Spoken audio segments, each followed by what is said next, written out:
뉴욕 증시가 하락 마감을 했습니다. 국채금리가 상승하게 되면서 아무래도 부담감이 좀 커졌죠. 자, 국채금리가 상승했다라는 것은 연준이 다시 금리를 올릴 수도 있다라는 이야기로 해석이 될 수도 있습니다. 은행권 불안감이 좀 진정이 되니까 다시 연준의 긴축 이야기가 나오고 있는데 한 번 정도는 더 금리를 올릴 것이다, 이런 식의 얘기가 나오고 있기도 하고, 블랙락에서는 올해 금리 인하가 없을 것이다 라고 다시 한번 이야기하기도 합니다.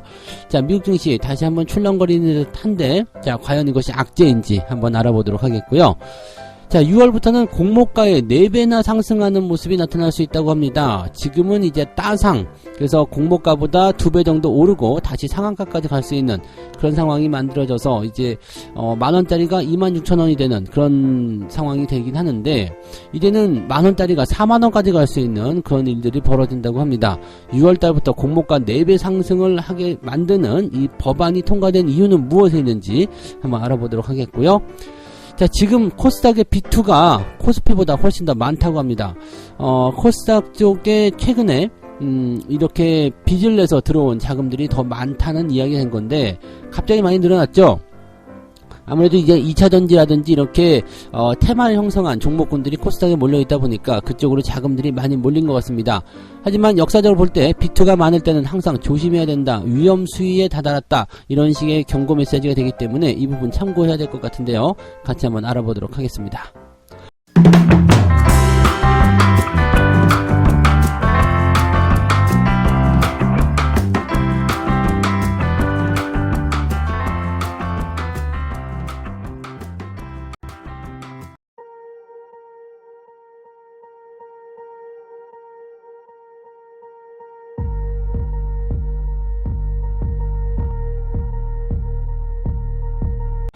네, 반갑습니다. 자, 오늘은 3월 29일 수요일입니다. 미국 증시가 소폭 하락하면서 마무리가 됐습니다. 하락 출발했다가 다우지수 같은 경우는 또 상승 전환이 됐어요. 그러다가 다시 떨어지면서 장 막판에 하락 마감이 좀 됐고요. 나스닥 같은 경우는 하락 출발, 그 다음에 하락폭을 더 키웠다가 조금 회복하면서 마무리가 됐습니다. 변동폭은 그다지 크진 않아요. 다우지수가 마이너스 0.12, 그 다음에 나스닥이 마이너스 0.45입니다. 자, 이 정도면은 뭐 그냥 움직임 별로 없었다, 보합이잖아 라고 생각하시면 될 것 같은데, 시장에서는 이제 약간 무게있게 받아들일 수도 있겠죠. 뭐 은행권의 불안감 사라졌지 않느냐, 자, 뭐 금리 이번에 뭐 많이 낮춰지지 않겠느냐, 뭐 등등등 얘기가 나오고 있는 상황인데, 지수가 안 움직이고 있다, 뭐 일부 차익 매도다라고 생각하는 경우도 많이 있겠습니다만, 시장이 일단은 보합세를 보였다라는 것은 조금 지켜봐야 되겠다라는 느낌을 좀 강하게 가지고 있다, 이렇게 판단하시면 된다는 얘기죠. 자, 내용을 한번 알아보도록 하겠습니다. 은행 위기가 일단 진정이 되면서 연준이 추가로 금리를 인상할 가능성이 커졌다. 자, 바로 이게 핵심이에요. 위기감이 나올 때는 야, 연준 니네들 금리 못 올리겠는데 라고 했다가 이것이 일단락되고 나니까 이거 봐라, 이러면 금리 다시 올리는 거야? 라고 얘기가 또 나오는 거죠. 연준 위원들은 금리를 더 올린다고 얘기는 했어요. 그죠? 네, 근데 시장이 항상 먼저 앞서서 동결할 것이다, 뭐 인하를 할 것이다, 이런 식으로 얘기하면서 뭐라고 나와요? 네, 거기에다가 항상 부채질을 더 하게 되는, 양념을 치는 그런 모습이었죠. 자, 하지만 팩트는 뭐예요? 연준에서는 올해 최종 금리 예상치를 5.1%로 제시했다. 자, 이렇게 본다라면 지금 현재 수준보다도 조금 더 높은 수준이다 라고 되어 있습니다. 조금 더 0.25 정도 높은 수준이다 라고 되어 있는데, 0.25가 맞는 거예요? 네, 맞나? 네. 5.0에서 5.25, 뭐, 이 정도보다도 조금 높은 수치다 라고 제시가 되어 있습니다. 그러니까 5.1% 정도면은, 네, 뭐, 괜찮지 않나 라고 생각을 합니다. 뭐, 예전에는 뭐, 6%까지 올라야 된다 이런 얘기 있었는데, 그런 얘기는 쏙 들어갔고요. 뭐, 아무튼, 네, 지금보다는 조금 높은 수치, 하지만 5.1%의 최종 금리 예상치, 이 정도면은, 뭐, 동결을 해도 되고, 아니면은, 한 번 정도는 살짝 올려도 되지 않겠느냐, 라는 식으로 하는 거죠. 생각했던 것보다 빠르게 금리가, 이제, 동결되는 그런 시기가 빨라졌다는 것은 달라진 건 없습니다. 다만 이제 시장은 이걸 두고서 연준이 이제 금리를 동결하게 되더라도, 또는 금리를 조금 올리더라도, 올해 안에 이제 그 금리 인하를 할 것이냐 아니냐, 이 부분이거든요. 보통 6개월 정도를 잡기 때문에 이게 되게 애매하게 걸려있죠. 5월 달에 동결이 들어가면 올해 안에 금리 인하가 있을 수 있다. 6월달 이상으로 넘어가게 되면 올해 안에 금리 인하가 없다. 뭐 등등등 여러 가지 이야기지만 중요한 거는 12월 달에 금리 인하를 하나 1월 달에 금리 인하를 하나 뭐 크게 차이가 없다는 거거든요. 그래서 이걸 뭐 올해 안에 한다 안 한다로 못을 받고 있는 것 자체가 지금 코미디고 넌센스다 보시면 되죠. 자, 거의 끝났다 이렇게만 생각하시면 되는 거죠. 연준이 일단은 금리 인상을 중단해야 된다 이렇게 주장하는 목소리가 커지고는 있습니다. 현재 굉장히 많이 위축된 상황인데 여기서 금리를 더 올리게 되면 이 같은 뱅크런 또 나올 수 있다 이렇게 나오는 거죠. 그래서 현재 시점에서 미국 경제가 12개월 내에 침체에 빠질 가능성이 조금 높아졌다라는 식으로 골드만삭스가 이야기를 하고 있습니다. 금리 동결해야 된다 아니면 금리 내려야 된다 이런 식으로 얘기가 나오는 거죠. 자, 금리 선물 시장에서는 5월 회의에서 연준이 금리를 동결할 가능성과 0.25%포인트 인상할 가능성은 반반 정도 된다라고 되어 있습니다. 아직 잘 모르겠다 이거거든요. 왜냐하면 이제 4월달 CPI, 그 다음에 실업률, 뭐 기타 등등 여러 경제지표 상황들을 보면서 또 진행을 해야 되기 때문이죠. 그래서 일단 예상치대로만 나오게 된다라면 현재 시점에서는 연준이 금리를 동결하게 될 가능성도 굉장히 높습니다. 그래서 그 부분까지도 열어놓고 생각해 볼 필요는 있겠죠. 자, 하지만 한 번 정도 더 올린다고 해서 시장이 뭐 갑자기 또 무너진다거나 그렇게 될 것 같지는 않고요. 0.25 정도까지는 우리도 마음을 열어놓고 지켜봐야 되지 않겠나 생각을 해봅니다. 자, 뉴욕 증시 전문가들은 무슨 이야기를 하고 있는지 한번 봅시다. 은행 쪽 우려가 완화되면서 투자자들이 다시 한번 인플레이션과 금리 쪽으로 관심을 돌리고 있다. 일단은 이틀 연속 국채금리가 계속해서 상승하고 있다라는 얘기죠. 그래서 국채금리가 상승함에 따른 그런 기준금리 인상, 요즘에는 이게 완전 뒤집어져 가지고요. 기준금리 따라서 국채금리가 상승을 하거나 하락을 하거나 이렇게 움직여야 되는데 이게 국채금리 움직이면서 이제 주가가 같이 움직이고 기준금리가 따라 움직이는 그런 형태로 가고 있는 모습이죠. 자, 어쨌건 네, 지금 현재 국채금리가 올라가면서 다시 네, 금리가 인상할 수 있다는 얘기가 나오니까 기술주들이 조금 더 네, 하락세를 좀 보이는, 뭐 많이 올랐지 않느냐라는 차익 실험과 함께 금리가 또 올라가네라는 식으로 매도를 치는 형태가 나타나고 있다. 자, 그래서 들락날락하는 모습들 계속 나올 거다는 얘기죠. 단기 상승 이후에 변동성을 통해서 주가가 떨어지는 형태로 진행이 될 수 있다. 이렇게 판단하시면 되겠습니다.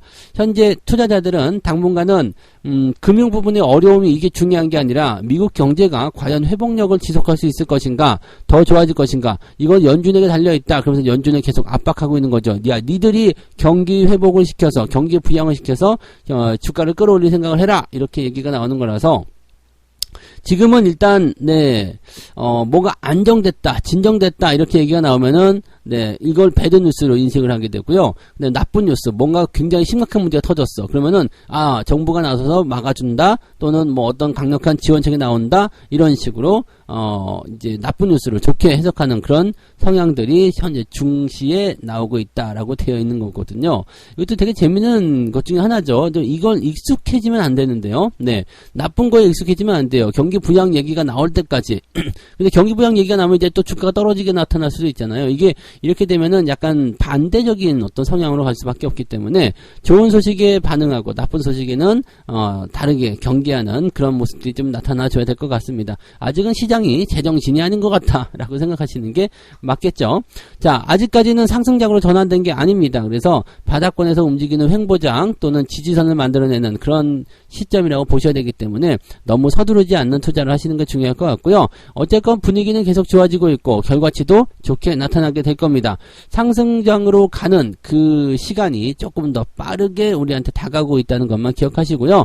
대신에 그것에 너무 취해가지고 또 너무 강하게 집어넣으면 좀 곤란하겠죠. 그래서 그런 부분들도 같이 참고해 주시면 좋겠습니다. 자, 두 번째 이야기로 넘어가 보도록 할게요. 교복 광클맨이 사라지나 이게 뭔 소린가 했더니요. 그 공모가 처음에 시작하면 상따가 들어가잖아요. 그 상따를 만들기 위해서 광클맨들이 이제 빠른 속도로 매수를 해가지고 문을 딱 닫아버리고 그 다음에 상따 매수가 된 거잖아요. 상따 매수가 되면서 그 다음날 주가가 한 번 더 상승하는 그 효과를 노린다라는 게 이제 교보 광클맨이랍니다.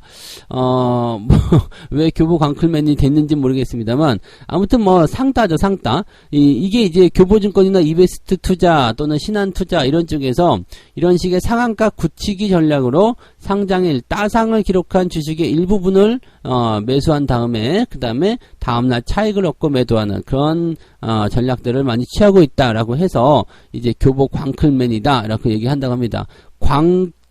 빛의 속도로 클릭을 한다 해서 광클이라고 그러죠. 근데 이거는 이제 막기 위해서 이제 법안을 제시를 한다고 하는데 금융당국과 한국거래소가 빠르면 6월부터 공모주의 상장 당일 가격 변동폭을 공모가의 4배까지 확대한다. 그러니까 이제 400%잖아요.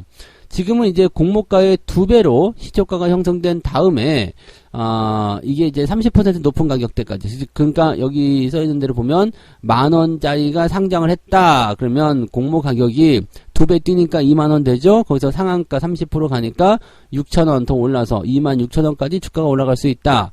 자, 그래서 이렇게 되면 이제 따상이죠. 이제 따블에다가 상한가 간 데서 따상인데 이렇게 되는 것이 이제 그 공모주들이 처음에 있는 일입니다. 근데 이거를 4배로 땡겨버린다라고 한다라면 10,000원의 공모 가격이 형성된 주식이 이론상으로 40,000원까지 갈 수 있다는 얘기가 되는 겁니다. 그러니까 400%까지 확대한다. 야, 이게 과연 광클맨을 막기 위해서 해야 되는 일인가? 라는 생각이 좀 들기도 합니다. 잘 생각해 보세요. 이게, 기업이 공모를 하는 이유, 이제 그 기업 공개에서 상장을 하는 이유는 자금을 받기 위함인데, 지금은 보시면은, 뭐 공모 가격대로만 일단 기업은 받는 거죠. 대신에 주가가 더 올라가면 어떻게 돼요? 누가 가장 이득을 볼까요? 공모가에 이 참여한 개인 투자자들이요? 공모가 받아온 개인 투자자들이 가장 수혜를 볼까요? 아니면 원래 이제 주식을 가지고 있던 기관들이나 또는 이제 뭐 큰 자금들 얘네들이 수혜를 볼까요? 4배까지 올라간다. 자, 다시 얘기하면 이 따상이 26,000원까지 갔어요. 그 다음날 다시 상한가 간다 하더라도 많이 가야 30,000원이란 말이에요. 그죠? 26,000원짜리가 한 번 더 올라간다. 30,000원 3만원 좀 넘겠죠? 네. 26,000원 곱하기 3 하면은 368, 236, 네?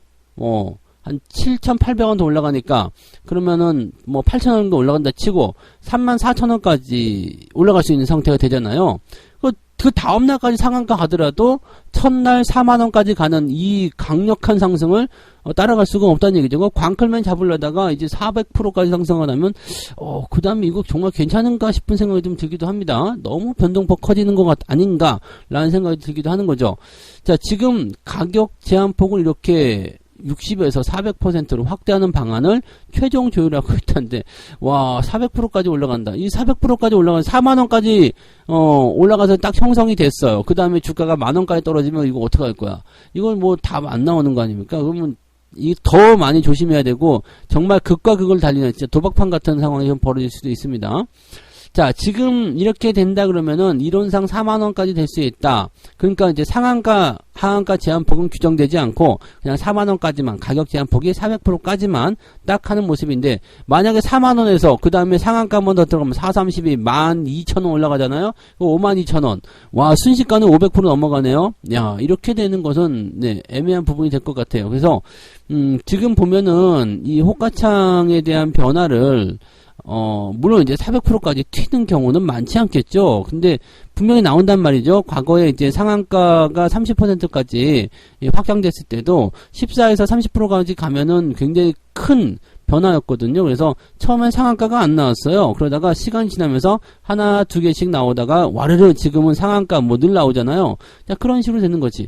그러니까 그렇게 된다 그러면 이 공모주에 대한 바람이 또 불 수가 있겠죠. 뭐 이제 더 많이 키울 거란 말이죠. 뭐를요? 욕심을, 탐욕을. 이게 욕심이 잔뜩 들어갈 수밖에 없죠. 왜? 한번 공모주 잘 받아가지고 400% 땡기면 얼마나 좋겠어요. 이게 기업들이 지금 최근에 장이 안 좋아서 이 공모주에 대한 부분들이 조금 시들했다라는 부분이 있기 때문이지만, 실제로 이제 여기 되면은 공모주 받으려고 사람들이 더 많이 몰릴 테니까 자금 조달 쉬워지겠죠.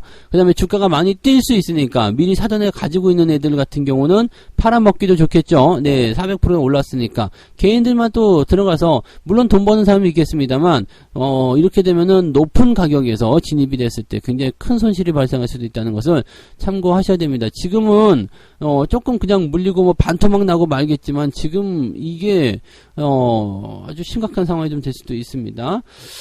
물론 이제 이렇게까지 확 되는 경우는 많지 않겠다 볼 수 있겠지만은 경계심을 가져야 되겠다라는 생각 좀 해야 되겠습니다. 과연 이렇게 될 것인지는 좀 봐야 되겠습니다만 지금 이렇게 진행한다고 하니까 네, 빠르면 6월부터 적용이 된답니다. 그래서 공모주들이 조금 대기를 탈 것 같아요, 이제. 네, 대기를 타고 후반부에 공모해가지고 뭔가 대박 터트리는 일들을 만들려고 하지 않을까. 작전도 많이 들어오지 않을까.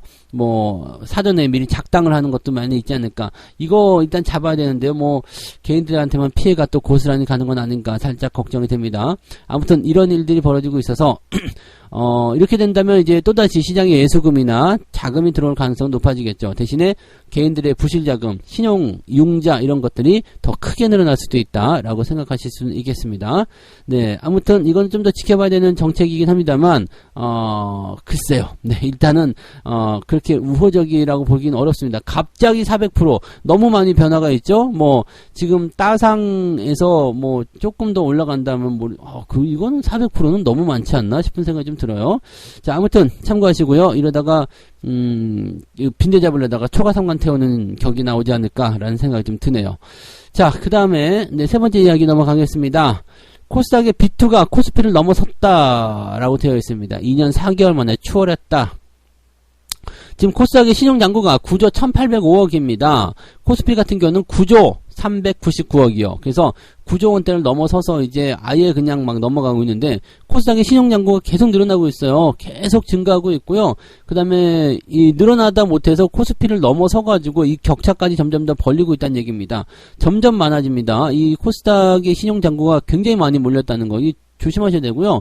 역대급이에요. 지금 너무 많이 인기몰이를 했다라는 것도 일단은 여기에 가장 큰 문제겠지만 제가 지난번에 설명드렸지만 B2가 계속 몰려들고 있고요. B2가 들어가는 쪽으로 뭐가 따라 들어가고 있어요? 공매도가 같이 따라 들어가고 있습니다. 그래서 이 부분들 굉장히 조심하셔야 돼요. 왜냐면 지금 B2가 자잘한 종목에 들어간 것이 아니라 시가총액 상위로 들어가잖아요. 그러니까 그쪽으로 B2가 몰린다는 거 굉장히 좀 조심하셔야 되겠죠. 지금 이거 같은 경우는요. 코스피가 시장이 훨씬 더 큰데, 훨씬 정도가 아니죠. 어마어마하게 크죠. 네. 몇 배는 더 큰데, 코스피 쪽에는 신용이 많지 않고, 코스닥 쪽이 오히려 그걸 뛰어넘었다. 이거는 도박판이나 마찬가지예요. 그러니까, 자잘한 종목들, 이런 상황으로 많이 들어갔다는 이야기 되는 건데, 야, 공매도를 치기 위해서 이렇게 B2를 끌어당기는 것인가라는 생각이 들 정도로 굉장히 무서운 상황이라 좀 보셔야 됩니다. 자, 어디로 많이 들어갔냐면 보세요. 자, 코스닥이 지금 막 B2 쏠림 현상이 일어나고 이쪽으로 가파르게 이 B2가 증가하고 있는 내용은 무엇이냐? 2차전지란 얘기죠. 개인들의 매수세가 코스닥에 몰려들었기 때문이다. 2차전지 테마가 각광을 받으면서 자금을 끌어모았다고 되어 있습니다. 지금 현재 네, 개인들은 코스피에서 4조 원을 매도했고요. 코스닥에서 3조 6천억을 사들였습니다. 자, 다시 얘기하면 코스피에서 4조 원 이상 사들인 애들이 외국인과 기관이라는 얘기죠. 자, 물량 다 넘기고 넘어갔어요. 제가 항상 말씀드렸던 거, 와, 나는 정말 이 주식 짜증나. 그러면서 던져버리고 코스닥 쪽 급등주로 따라갔다는 이야기죠. 자, 그렇게 해서 넘어갔어요. 그래서 그 기간 동안에 무엇을 샀느냐? 에코프로를 무려 1조 원을 사드리고요. 에코프로미엄은 6천억 사드립니다. 자, 이게 바로 B2로 들어온 그런 가장 강력한 부분이겠죠. 자, 그 다음에 나노신소재가 1,400억, 성일하이텍 1,100억 등등등 이 뒤쪽에 있는 종목들보다도 훨씬 더 많이 들어갔죠. 그래서 지금 이런 상태가 됐을 때 여기에 B2가 몰렸을 가능성이 굉장히 높고요. 특히 또 SM 같은 거 있었죠.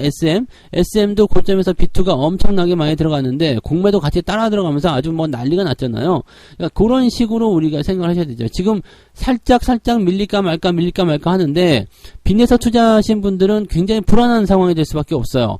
그래서 이런 상태에서 뭐 나는 꼭 들고 갈 거야. 그러면서 뭐 같은 처지에 있는 사람들에게 똘똘 뭉쳐가지고 뭐 마음을 다지고 있을 수도 모르겠습니다만 여기서 변화가 한번 쿵 하고 떨어지게 되면은요 변동성이 좀 커질 수 있습니다. 그러니까 이런 것들 조심하셔야 돼요. 2차전지 같은 경우는 앞으로 뭐 계속 커지겠죠. EU 쪽에서는 2035년도부터 이제 내연기관 자동차 판매가 중단이 됐습니다.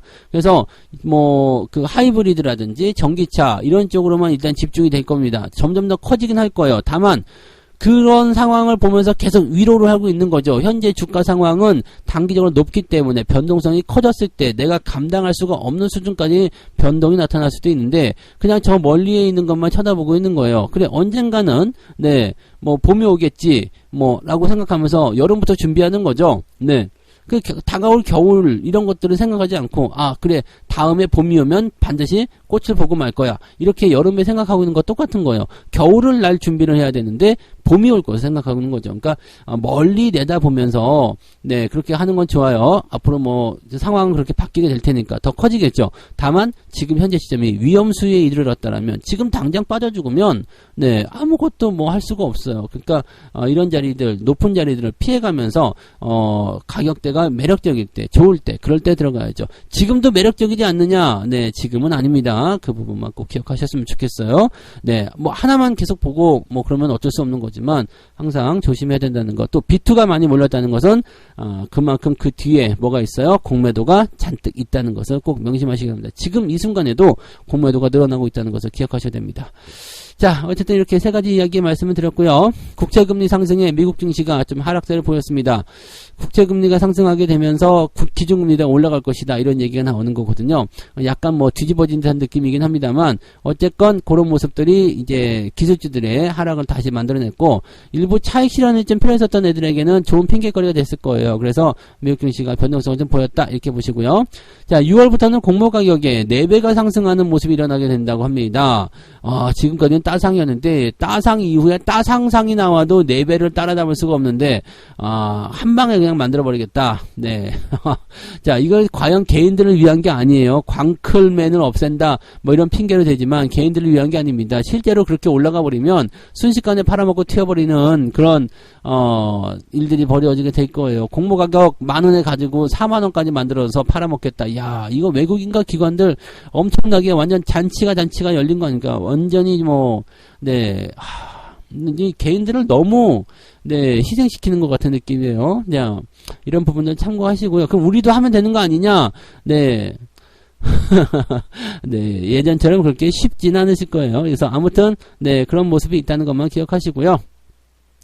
자, B2가 이제 코스닥 쪽으로 더 많이 쏠렸다라는 얘기가 나왔습니다. 코스피를 넘어섰다는 얘기인데 조심하십시오. 일단 시총 상위 종목들, 지금 많이 오른 테마 종목들, 이쪽으로만 집중적으로 쏠리면서 이렇기 때문에, 지금 개인들 입장에서는 공매도와 싸우겠다는 입장으로 용감하게 들어갔을지 모르지만, 흔들리는 것은 항상 피해를 보는 것은 개인 투자라는 거 잊지 마시고요. 너무 욕심내지 않고 투자하시길 바랍니다. 자, 책 한 곡 읽고 마무리하도록 하겠습니다. 투자를 할 땐 어떤 한 가지 종류의 투자 상품이 언제나 최고의 투자 수익률을 올릴 수 없다는 점을 반드시 명심해야 한다. 성공적인 투자 포트폴리오를 구성하기 위해서는 여러 종류의 상품에 대해서 개방적인 자세를 갖는 것이 무엇보다 중요하다. 자, 하나에만 집중하는 것이 아니라 여러 가지 분산 투자를 하라는 이야기죠. 어느 한쪽에 꽂혀서 이걸 가지고 끝장을 보겠어 이런 것이 아니라 느긋하게 분산 투자하면서 시장을 전체로 골고루 그러니까 반찬을 편식하지 말고 이것저것 영양소 있게 골고루 나눠 먹어라 이런 얘기가 되는 겁니다. 아시겠죠?